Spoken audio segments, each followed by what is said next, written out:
Recipe ಬಂದು ಬಟಾಣಿ ಪಲಾವು.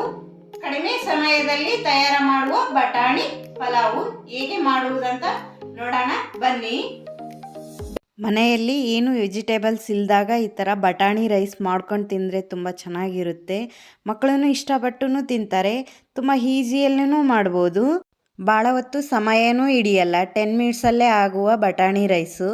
ಬೇಕಾಗುವ ಪದಾರ್ಥಗಳು: ಸ್ವಲ್ಪ ಪುದೀನ, ಸಣ್ಣಗೆ ಹಚ್ಕೊಂಡಿರೋ ಕೊತ್ತಂಬರಿ, 4ರಿಂದ 5 ಹಸಿಮೆಣಸಿನ್ಕಾಯಿ, ಸಣ್ಣಗೆ ಉದ್ದುದ್ದವಾಗಿ ಒಂದು ಆನಿಯನ್ನು, ಸ್ವಲ್ಪ ಉಪ್ಪು, 2 ಕಪ್ಪು ವಾಟ್ರು, 1 ಕಪ್ಪು ಕೊಬ್ಬರಿ.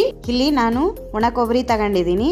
ನೀವು ಹಸೆ ಕೊಬ್ಬರಿನೂ ತಗೋಬೋದು, ಇಲ್ಲ ಅಂದರೆ ಹಸೆ ಕೊಬ್ಬರಿ ಹಾಲಾದರೂ ಬಳಸ್ಬೋದು. 4-5 ಸ್ಪೂನು ಎಣ್ಣೆ, 1 ಬಟ್ಲು ಬಟಾಣಿ ತಗೊಂಡಿದ್ದೀನಿ. ಇನ್ನೂ ಬೇಕು ಅಂದರೆ ತಗೋಬೋದು. ನಾನು ಇಷ್ಟೇ ಸಾಕು ಅಂತ ತಗೊಳ್ತಾ ಇದ್ದೀನಿ. 2 ಟೊಮೊಟೊ ಹಚ್ಕೊಂಡು ಇಟ್ಕೊಂಡಿದ್ದೀನಿ. 1/2 ಇಂಚು ಹಸಿ ಶುಂಠಿ, 5-6 ಬೆಳ್ಳುಳ್ಳಿ, ಪಲಾವ್ ಎಲೆ, 4-5 ಲವಂಗ, 4-5 ಏಲಕ್ಕಿ, 1/2 ಇಂಚು ಚಕ್ಕೆ. ಹೀಗೆ ಮಾಡೋದಂತ ನೋಡೋಣ ಬನ್ನಿ. ಇಲ್ಲಿ ಮುಂಚೆಗೆ ನಾನು ಅಕ್ಕಿ ನೆನೆಯಕ್ಕೆ ಇಟ್ಕೊಂಡಿದ್ದೀನಿ.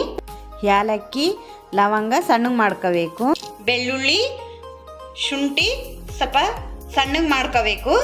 ಫಸ್ಟು ಎಣ್ಣೆ, ಸಾಜೀರ ಮಿಸ್ ಆಯಿತು, 1/2 ಸ್ಪೂನು ಸಾಜೀರ, ಪಲಾವ್ ಎಲೆ, ಚಕ್ಕೆ ಮಿಸ್ ಮಾಡಿದ್ದೆ. ಚಕ್ಕೆ, ಏಲಕ್ಕಿ, ಲವಂಗ ಸಣ್ಣಗೆ ಮಾಡ್ಕೊಂಡಿರೋ ಪೌಡ್ರು, ಹಸಿಮೆಣಸಿನ್ಕಾಯಿ, ಆನಿಯನ್ನು, ಟೊಮೊಟೊ, ಶುಂಠಿ ಬೆಳ್ಳುಳ್ಳಿ ಪೇಸ್ಟು, ತೊಳೆದಿರ 1 ಕಪ್ಪು ಬಟಾಣಿ, ಕೊಬ್ಬರಿ, ಪುದೀನ, ಕೊತ್ತಂಬರಿ. ಮುಂಚೆಗೆ ಅಕ್ಕಿ ತೊಳೆದಿಟ್ಕೊಂಡಿದ್ದೆ. 1 ಗ್ಲಾಸ್ ಅಕ್ಕಿಗೆ 2 ಗ್ಲಾಸ್ ನೀರು ತಗೊತಾ ಇದ್ದೀನಿ. ಈ ಸಾರಿ ಸೋನಾ ಮೊಸರು ರೈಸ್ ತಗೊಂಡಿದ್ದೀನಿ. ಮಸಾಲೆ ರೈಸಲ್ಲಿ ಬಾಸುಮತಿ ರೈಸು ತಗೊಂಡಿದ್ದೆ.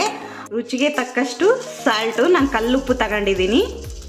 ಹಾಗೆ ಹಿಂದಿನ ವಿಡಿಯೋದಲ್ಲಿ ಮಸಾಲ ಬಾತು ಇದೆ, ಹಾಗೆ ಚೆಕ್ ಮಾಡಿ ಮಿಕ್ಸ್ ಮಾಡೋಣ. ಇದು 2 ವಿಜಿಲ್ ಹಾಕೊಳ್ಳೋಣ. ಈಗ ಇದು ತಣ್ಣಗಾಗಿದೆ. ಹೇಗಿದೆ ಅಂತ ನೋಡೋಣ. ನೋಡಿ, ಇದು ಪೂರ್ತಿ ಆರಬೇಕು, ಹಾಗಾದರೆ ಉದುರಾಗಿ ಕಾಣುತ್ತೆ. ಈಗ ಮೆತ್ತಗೆ ಕಾಣುತ್ತೆ. ಬೌಲಲ್ಲಿ ಸರ್ವ್ ಮಾಡ್ಕೊಳ್ಳೋಣ. ತಣ್ಣಗಾಗಿದೆ. ಈಗ ಉದುರಾಗಿ ಕಾಣ್ತಾ ಇದೆ ನೋಡಿ. ಹಾಗೆ ನೀವು ಟ್ರೈ ಮಾಡಿ ಹೇಗಿದೆ ಅಂತ ಹೇಳ್ಬಿಟ್ಟು ಕಾಮೆಂಟ್ ಬಾಕ್ಸಲ್ಲಿ ಕಾಮೆಂಟ್ ಮಾಡಿ. ಈ ವಿಡಿಯೋ ಇಷ್ಟವಾದರೆ ಸಬ್ಸ್ಕ್ರೈಬ್ ಮಾಡಿ, ಲೈಕ್ ಮಾಡಿ, ಶೇರ್ ಮಾಡಿ.